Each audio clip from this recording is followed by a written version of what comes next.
guys, welcome back. My name is Emily Garvey, and on this channel I share with you guys my thrifting and DIY adventures and our home renovation, as we are currently remodeling a 1970s home that my parents purchased. We are renting from them and helping them remodel. So you're going to be seeing a full transformation of our kitchen with the backsplash today. I've already shown you guys new cabinetry, us raising the ceiling in there with the help of a handyman, adding new lighting in there, decorating, countertops, all the things have been changed in there. Flooring, everything has been changed. But this is like the final icing on the cake, and it made a huge difference. So I fell in love with zellige tile. If you have not heard of zellige, it is a handmade Moroccan tile. It's made of clay and it has a lot of variability to it. I'll put some inspiration pictures of it here.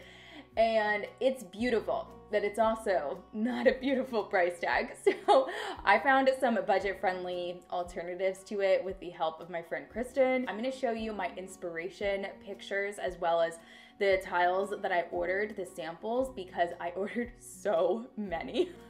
So if you are on the market for a backsplash, maybe this can help you narrow down your selection and at least tell you like which stores to go to find some budget-friendly options. Doing this project has made me a complete tile nerd. So if you're not interested in learning all about the samples that I ordered as budget-friendly options, if you're just not on the market, totally get it. Go ahead and skip ahead to this time that I'll put on the screen here to see us actually installing the tiles and for the big reveal. I ordered this sample, which was like they're white. I'll put it on the screen. And what you can tell from the side view of this is just how uneven and like bumpy they are, because they're made out of clay and then dried out in the sun and then a kiln instead of factory like a porcelain or a ceramic tile. So these tiles are beautiful, but they also cost $18 a square foot, I think it was. And then shipping for them is an additional like $300. Once we did the math on it all, it would come out to like over $20 a square foot for these tiles. But thankfully, I was able to find some alternatives. So my designer friend Kristen just pointed these out to me, and they are the Clio tiles by Bedrossen's Tile and Stone. And they have the same shape, the same square, but they are much more uniform. As you can see, they're actually flat, and they don't have as much color variation between them, but I'll insert some pictures of this actually in use. They're also larger. They're 5x5 instead of 4x4, but these are much more affordable. I think when I looked, they were like $8 a square foot, and the shipping is not horrendous. I want to say it was like $100 for shipping maybe. Those in the white and the beige, but these neither felt right in our kitchen. This was a little bit too white for my kitchen, and then this was too creamy because I have off-white cabinetry. It's vanilla by Home Depot. Some people have asked, and that's the color. I definitely didn't want like a really bright white in our home. I wanted it to feel a little bit more aged, so I got the vanilla, which is just like an off-white. So I love it.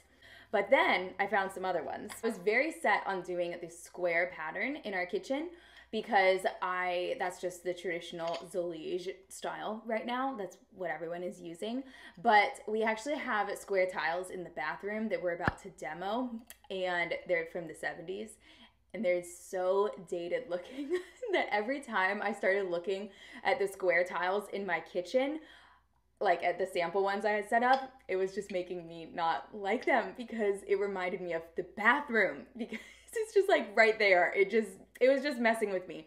So I will say I didn't actually end up going with the square ones, but I do have a few more examples of the square ones because I think they're beautiful and looks awesome in all of the inspiration pictures I've seen. So these were from Mineral Tiles, and they're a little bit smaller. They're a 4x4, and I love the texture on these. Clio tiles that I just showed you are completely flat, but as you can see on these, they actually have a little bit of bubbling and a little bit of just like variation, more variation in the color, some like specks in there, and they look a lot more handmade, even though obviously these are not handmade, these are ceramic. So this type of tile here, this color and pattern from Mineral Tiles, is the one that we ended up going with, but we didn't go with this shape. So I'll show you that one in a second, but let me show you the other ones that I ordered from them because they were really helpful as well in finding. So these are really beautiful as well. They have a much more clean finished look.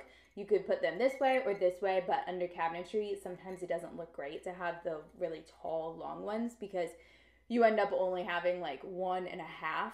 So I'll show you what we ended up doing. I also went to Floor & Decor. These reminded me pretty much exactly of the Clio tiles, but they were out of stock, and to ship them was much more expensive than the shipping on the Bed Rawson's website. So these would look really beautiful like this. Some people stagger them like so, but I've read this is the more traditional way to do it. Ready to see the ones that we ended up going with? So we went with the Distressed Story tile from Mineral Tiles, but we went with these cute little 2x6 rectangles. Now, you could definitely lay them like this, but like everything in my house, I'm trying to make it more vertical because it's 8-foot ceilings. You might not realize that. Maybe you didn't, but it is 8-foot ceilings in here, and I want everything to look taller than it is. So I decided to stack them in this way because these are smaller. I was able to get 3 and then just a little bit underneath all of the cabinetry, and I think that looks really, really nice. It looks proportional and very similar to this inspiration picture here that I absolutely love. So you're gonna keep seeing this inspo picture because I used it for grouting and I'll probably use it for more inspiration down the line. So now that you've seen all of the inspiration for this project, let's go ahead and dive into the DIY portion of this video, and then I'll do a big final reveal at the end and we'll do some styling. So I will be real honest with you guys in this DIY process. My mom and I have never tiled before, and we were able to figure out, you know, we're not pros at this. I'm currently 6 months pregnant, and I'll be real honest, we did make some mistakes, but overall it was not too challenging once we got started. So the first thing that we did was prep our space. This always takes the longest time. What I was doing with those cereal boxes is putting them down so that we would have a little bit of a spacer between the backsplash and the countertop. That actually proved to be a little bit problematic, and I will share why later. And then I did map out on that side, the right side of the range hood, how many tiles would fit in there just so it wasn't an awkward amount. And we pulled the range out so that we could add this wood stopper in the back. This will be removed when we're done, but we don't want any of the tiles sagging while we're placing them on the wall with this mortar. So this is the mortar.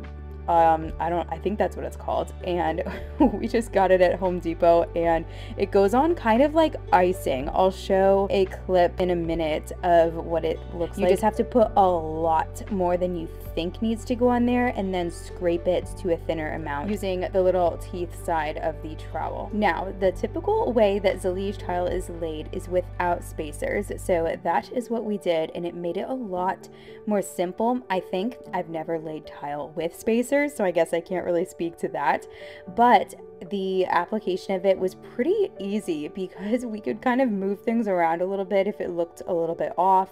Typical zellige tile has a lot of variation into it, but this has a little bit less. So honestly, this was such a great tile to practice on and learn on, because if it looked a little bit off, then it kind of looks more authentically zellige tile is my thought. My mom and I both learned how to use the wet saw for the first time, and it was a little bit terrifying at first. I am not a big fan of power tools, but this tile saw was so simple.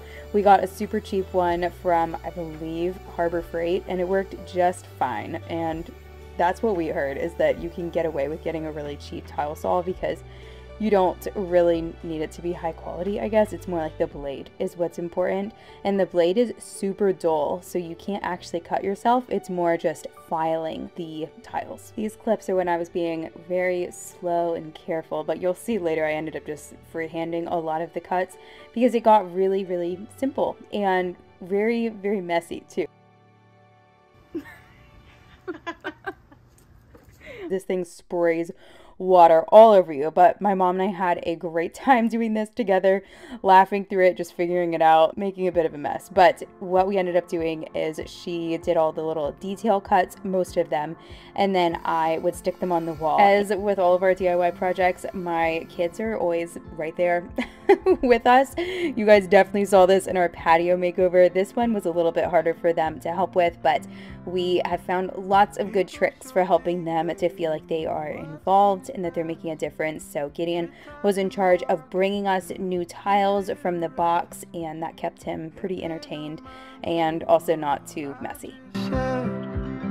This is a safe place to lightly tread between your arms. I will say that this is pretty messy on your hands when you are applying all of this mortar. You should probably wear gloves, but we didn't. And I only lost like one fingernail gel polish nail, so it wasn't too bad, I should say. We did make a pretty bad mistake with our outlets, all of them. So I will mention that once we get to installing our outlet covers, which we are changing and making a statement in here. So stay tuned for that. And what we have learned over and over again is when you have the mistakes that you make in your DIY process, it can really make or break it how you respond to those. And so my mom reminded me of this while we had a different frustration later in this process, and it's just so true. And it's amazing how far we've come in our understanding of this over the past year, renovating this house together as a family, working together, living together when they're here for these weeks of DIY projects. And I'm very, very grateful for the growth that we have all undergone. So this is all in the same day. Moving on to the other side where we have the window. You can see a tiny little piece of the old wallpaper in here. They had this very strange little tiny framing around the window, so we wanted to create a full frame around here. So Dominic and my dad did this pretty late at night, you could see. So after a pretty late night, we were moving on to day 2, where we were able to finish up all of the tiling of this second wall where we have the sink and the window, as well as one more additional spot. So I will show you when we get to that.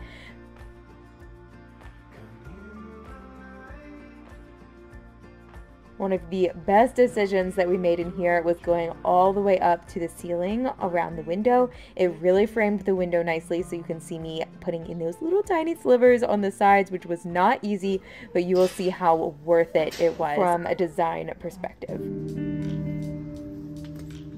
And then I thought it would be fun to show you guys a little demonstration of using the tile saw. So you have to have a lot of water in there. There's a little tray at the bottom that shows you how much to have and how much would be too much. If you have too much, it'll just spray more water at you. You do want to clean the surface with water because lots of little shards go around here, little glass shards, and they fly up and can cut your hands just like a little paper cut. And then, as you can see, I'm just freehanding this. The tile saw blade is dull, like you saw me touching it, and so it's not like terrifying, but I mean, I wouldn't put my hand up against it. And as you can see, it's just so satisfying. You can cut little tiny pieces like this.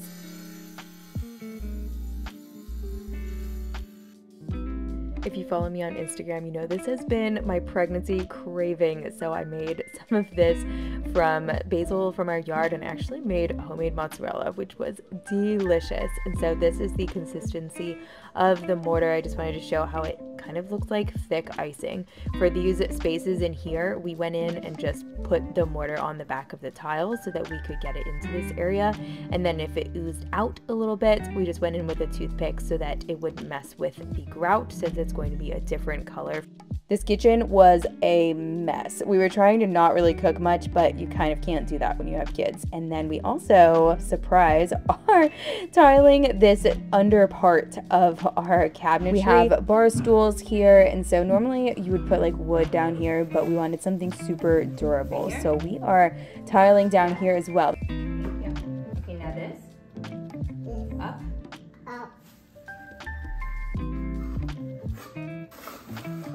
Good. Up again.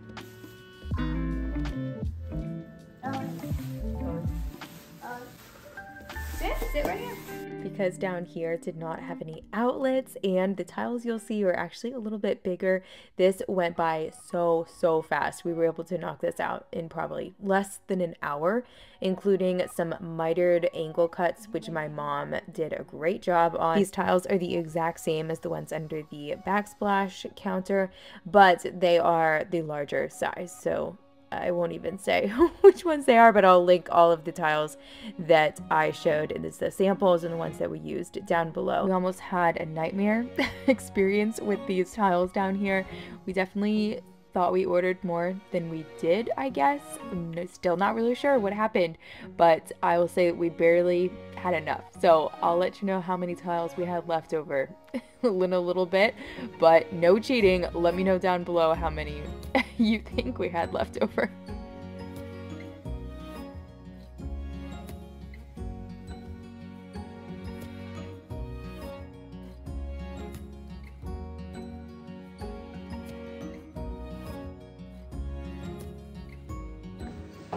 We are feeling it today. I'm feeling it. But we're almost done. Mom's doing the final cuts down here. And then we're gonna put an edge piece here of wood trim. My dad's gonna do that. And then something just came, these, because once we put up these tiles that are kind of off-white, the white ones looked really poor against there. So this one is going to need to be cut.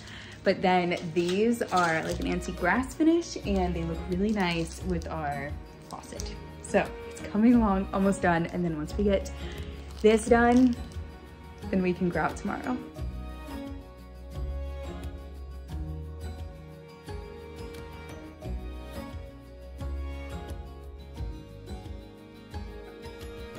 All right, are your guesses in those comments? So this is how many we had of these small tiles. And then for the under island ones, we only had 2 left. That would have been a nightmare to try to figure out. We made it. We're so glad. So my dad went in and took out that piece of wood that we had used to support the tiles. Anywhere that you guys saw tape was to help hold those tiles up so that it would prevent them from sliding down a little bit.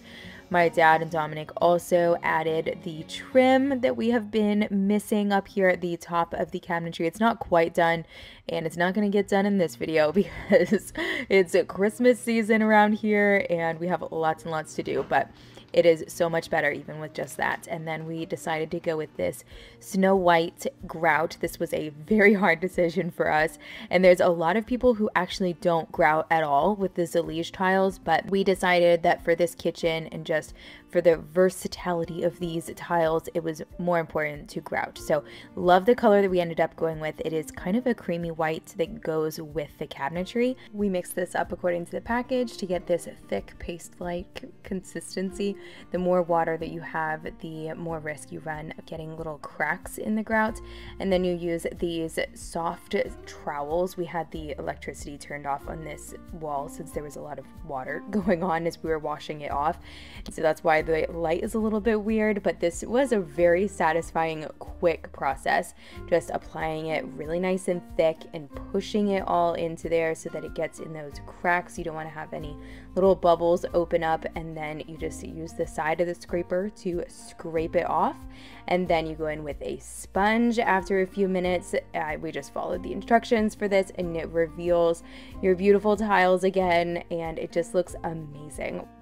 I wouldn't say that grouting is a regret of mine, but I do think that the raw tiles without the grout in there looked more authentically zellige, but I absolutely love the end results that we ended up with. So we got all cleaned up and dressed on our 3rd day and went to the Sarasota Circus, which in our area is a very big deal, and the boys absolutely loved it. So when we got back, we tackled wiping off the grout haze, and my dad put on the little light switches that I ordered.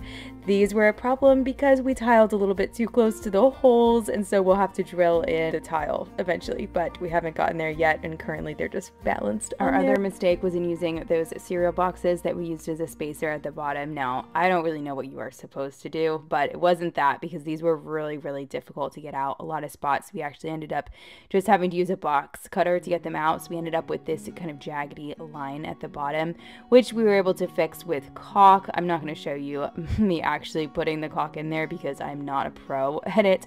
The only tip that I have is to use baby wipes because that helps so much, and the caulk that you want to use is the same as your grout color, and you can find it right next to the grout in the tiling section. I taped off the area behind the sink so that this wouldn't get wet for a few days while we moved back into our kitchen. before I do the big final reveal, I would just like to ask you guys to like this video if you enjoyed it. I tried to keep my content like very real and inspiring and informative as well. So I hope that you guys enjoy following along. I love putting together these videos as a creative outlet for me as I stay home with our 2 boys, soon to be 3. So thank you guys for following along each week, and I'm going to try getting out a home renovation in review, like everything we have done in the past year, next week. So stick around, hit that subscribe if you want to see that one, because it's pretty amazing what we've done in here, and I'm pretty proud of what we've done.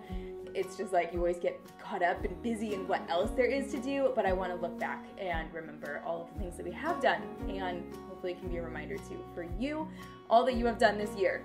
I'm being super cheesy. So let me go ahead and remind you where we started in this kitchen when we moved in.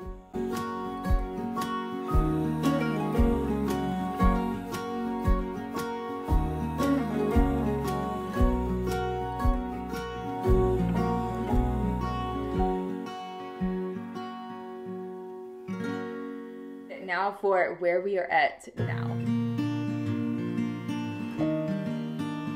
I am so proud of my mom and I for figuring this out as completely beginners and doing this in 3 days, which I think is pretty efficient. I do want to mention there are some things that we haven't quite finished around the window. We need to paint this trim, and I need your help deciding if I should paint it the same color as the cabinetry or the same color as the rest of the trim in our house, which is accessible beige. It's a little bit of a darker, creamier tan color, but I don't know. I think either would look really nice, but let me know what you guys would do. And then also we need to fix that outlet switch because it needs to be cut. The metal needs to be cut. But for now, we are going to enjoy this kitchen. Right after I took all of these styled, clean shots, we hosted a Christmas party, and this kitchen was filled with lots of food, mess, and good conversation. I hope that you all have a very blessed week, and I will see you in the next one.